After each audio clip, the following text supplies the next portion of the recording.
Lasang di Pinoy, huwag gayahin, di masarap.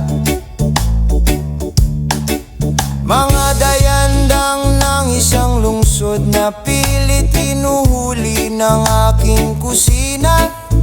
Tom Yum, Pad Thai, Biryani, ubos. Welcome sa isa na namang episode ng ating panlasang di Pinoy, huwag gayahin, di masarap. Today ay magluluto tayo ng braised tofu in shiitake and long stem mushrooms. Ang ating mga ingredients ay ating main ingredient, syempre, tofu. Yan, tofu. You have garlic, onion, ginger, shiitake mushroom, long stem mushroom, oyster sauce, chili powder, sugar, Szechuan peppercorn, chicken broth, light soy sauce, dark soy sauce, cooking wine, Chinese 5 spices, seasoning, gawa ng McCormick. Yung ating chicken broth is ito na lang ginamit natin, tinunaw na natin sa tubig. Then cornstarch, pampalapot mamaya. So, cut na natin ang tofu. But bite size na lang, mas maganda kaysa sa mas malalaki. Cut na lang natin ang mga bite size. I-dry lang muna natin dito sa tissue.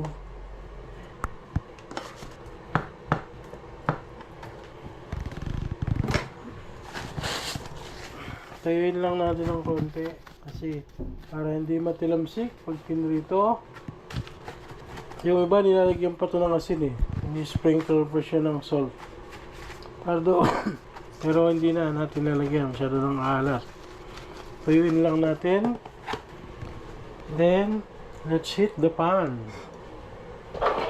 Hindi siya pipirtuhin.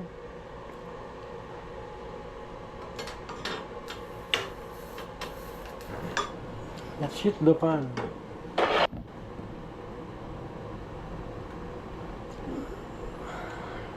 Maraming langis ang kailangan natin ilagay. Kaya maliit na pan yung ginamit ko para kung hindi ganong makonsumo sa langis, ma-deep fried agad natin siya, pero hindi ganun kakonsumo sa langis sa oil. Puno na yung mantika. Then start na natin prituhin yung natin tofu.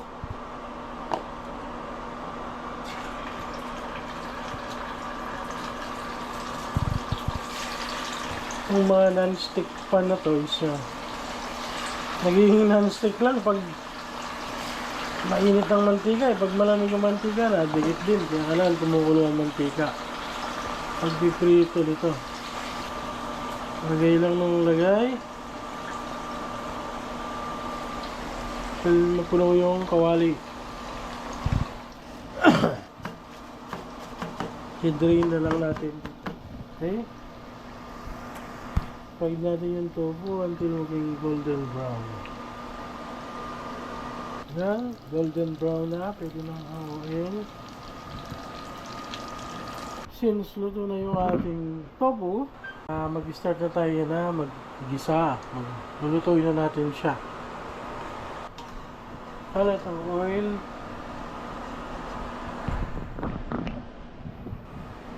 The ginger.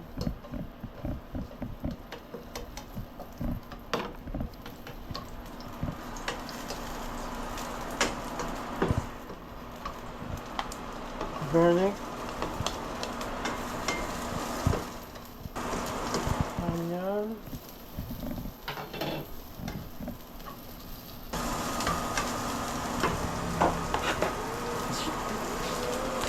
Szechuan peppercorn,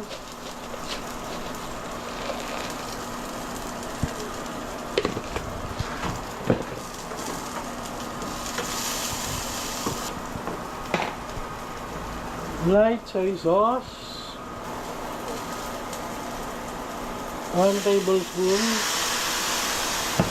dark soy sauce, 1 tablespoon, half tablespoon of cooking wine,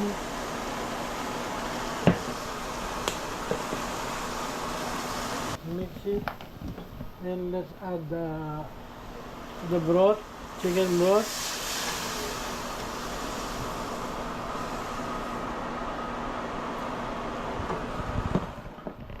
Let's add the mushroom.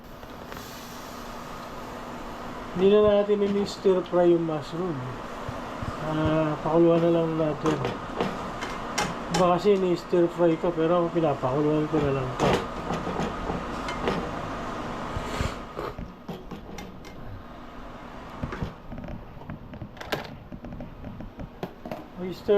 Oyster sauce.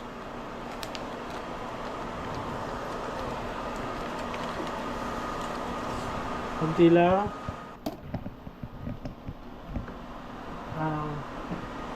Ang kulang ang tubig natin. Lagyan natin ng tubig.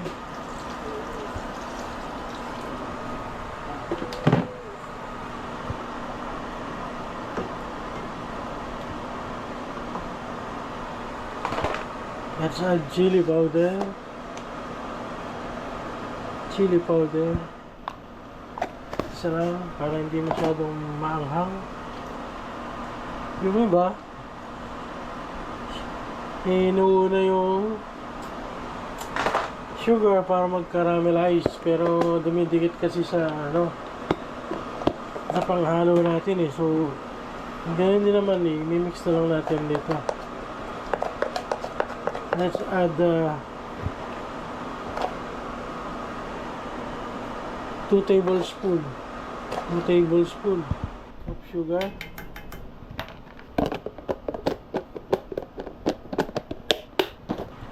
Pakuluin. Ayan lang natin kumulo.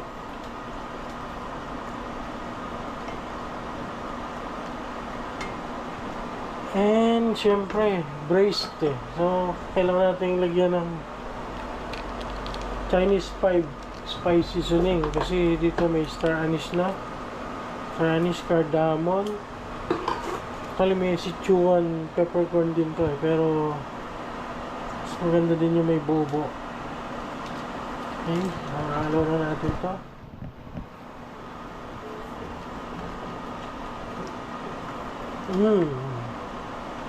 Amoy braised dahil dun sa star anise.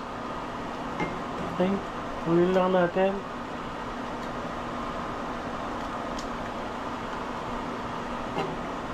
Then we put our cooked tofu.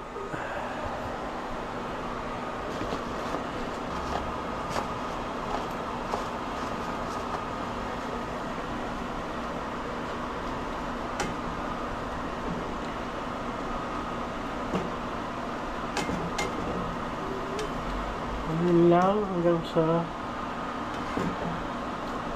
mix lang hanggang sa maluto yung mushroom and ibang ingredients. Mix lang.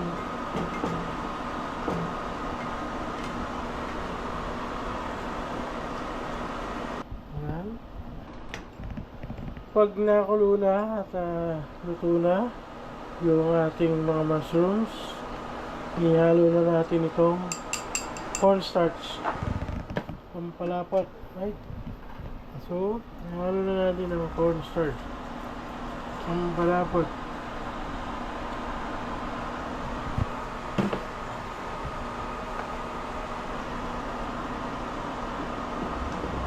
And tada! Luto na ang ating braised tofu. Alright, tikman natin.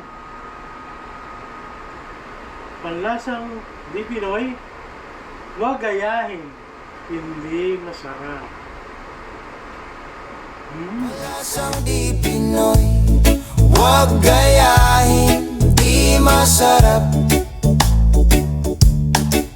Mga dayandang ng isang lungsod na pilit hinuhuli ng aking kusina.